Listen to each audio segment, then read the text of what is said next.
Welcome back. Tonight we're cracking open something truly unique, a spiritual text called The Book of Unism, Our Doctrine. And here to navigate its depths with me is the always insightful Julian. Thanks, Miles. It's a journey, all right. It starts by laying out his core doctrine, and it's a bit of a cosmic siesta for the mind. He suggests we're all just kind of in a quiet idleness, mind slumbering, only perceiving things in part. We receive words carried by unseen messengers and are moved by the emotions they impart. So we're essentially spiritual couch potatoes, just chillin' while unseen messengers whisper sweet nothings or not so sweet nothings into our souls? Precisely. He says our highest moments come from angels and our lowest are burdened by darker voices. But here's the twist. You're not meant to be hyper-vigilant about every whisper. Just be watchful in moments of weakness, then turn to God for clarity of mind and a renewal of heart. Okay, so a spiritual don't panic, but maybe keep an eye on things. I can get behind that. Then it transitions into what he calls the commandments of stewardship and peace. And they're quite sensible. Commandment 1, eat your fruit-bearing plants. Be grateful. 2, be a faithful steward of the land. Care for all living creatures with compassion and have no cause to bring harm upon any living being. 3, treat others as yourself, with mercy and kindness, for in this is the fullness of harmony. No causing harm. That's a pretty high bar for some of my family dinners. What else have we got? 4, don't let fear rule you or guide your hand into wrongdoing. 5, cast away weapons. No violence. Live in peace. And 6, seek peace in all your dealings and pursue it among all people. It's a blueprint for a surprisingly chill society, really. Sounds like he's trying to set up a utopian commune based on fruit and good vibes. But then things get numerical. In Chapter 1, overpopulation. They do. He points out the world gains roughly 50 million souls a year after accounting for death. Then, with some quick math, noting that only about 1% of habitable land is currently occupied, he projects the Earth could sustain 300 to 340 billion people. 300 billion? That's a lot of spiritual couch potatoes. So what, by the year 4000 we'll start feeling a bit cramped, and by 8000 we're literally bursting at the seams? But he says this isn't to inspire fear, just awareness. It's about growing in wisdom, not just numbers. Being mindful stewards of this gift of creation, as he puts it. The question isn't just how many we can become, but how we choose to exist within the space we're given. Right, because even if there are 300 billion of us, we still need to eat our fruit-bearing plants gratefully. Now, Chapter 2, the heart, gets a little more personal. Very personal. He recounts a 5-day period where he felt a true stirring of affection and desire for a woman. He discerned these feelings weren't his own, but were given and guided by angels who held dominion over the experience. Angels, huh? So romantic feelings are just heavenly puppetry? No wonder dating is so confusing.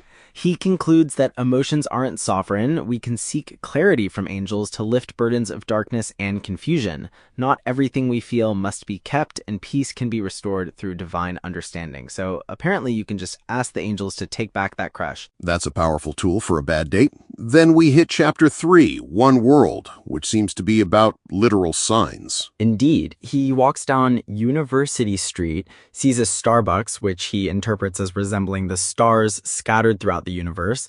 Across the street is a place called One World, which stirred a question in his heart about whether Earth is the only dwelling for life. Within 3 days, his mother tells him her sister's birthday gathering is at One World. Hold on.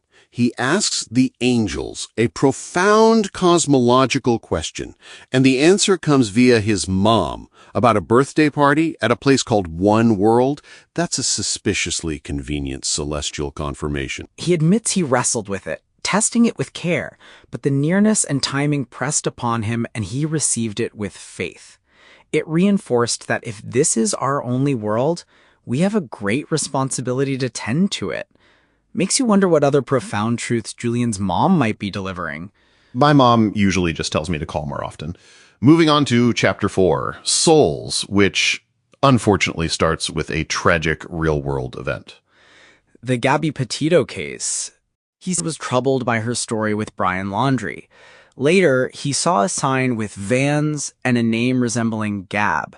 Then another, a place called Avanti's, containing van, across from a laundromat echoing Laundrie's name. So a series of wordplay, coincidences interpreted as divine messages about the nature of the soul.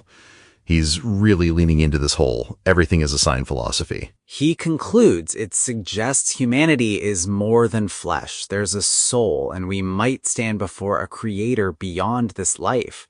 It's his way of seeking meaning in sorrow, suggesting we might stand before the one who created all things. The heavens in chapter 6. He envisions that every soul has a spirit, destined for continuance after death. It goes to the kingdom of heaven, where it's examined and certain memories or burdens are lifted away, lest sorrow take root in eternity. God keeps only that which brings life. So a cosmic spiritual cleansing, removing all the bad vibes. I could use that on a Monday morning. Exactly. The soul is taught the ways of heaven, cleansed, refined, and placed in a realm like the world we know, but without its brokenness. No one seeks power for themselves. Everyone looks to God for provision. It sounds orderly. Orderly and free of the memory of bad bear seasons, presumably. Chapter 7, War, takes us back to earthly matters. He advises us to guard our dwelling in times of trial, to defend our home and people, but to be a peacekeeper first. And if a nation calls you to war in distant lands, be discerning. Don't answer swiftly unless the cause is just. So basically, be a discerning warrior pacifist. It's a tricky balance. It is. Walk with justice, mercy, and peace as your guides.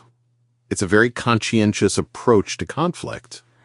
Now, the book includes a criticism section, which is pretty bold for a spiritual doctrine. He starts with Abraham. He questions the story in Genesis where Abraham serves 3 messengers of the Lord, a feast of prepared flesh. He asks, if they were angels, would they eat meat? Isn't taking a life contrary to righteousness? He ponders if they were mistaken or just men received with honor. A good point. Angels seem like they'd be more of a plant-based diet crowd. And then he moves on to Jesus with an even more provocative question. He asks how Judas' betrayal could be a means to the forgiveness of sins. He suggests Jesus would have preferred prolonged fellowship. He views betrayal as a wound and the cross as a reminder, not just of redemption, but of what might have been had darkness not entered in. That's a heavy thought. It's a fascinating re-examination of foundational stories, not just accepting them at face value. It really wants us to think about everything. He absolutely does. From cosmic slumber to Bears quarterbacks, he sees meaning everywhere and wants us to find our own understanding. Julian, this has been an incredible journey through the book of Unism, our doctrine. Thank you for making sense of it for us. My pleasure, Miles. If you enjoyed this exploration, share the episode with someone who loves a good spiritual head-scratcher.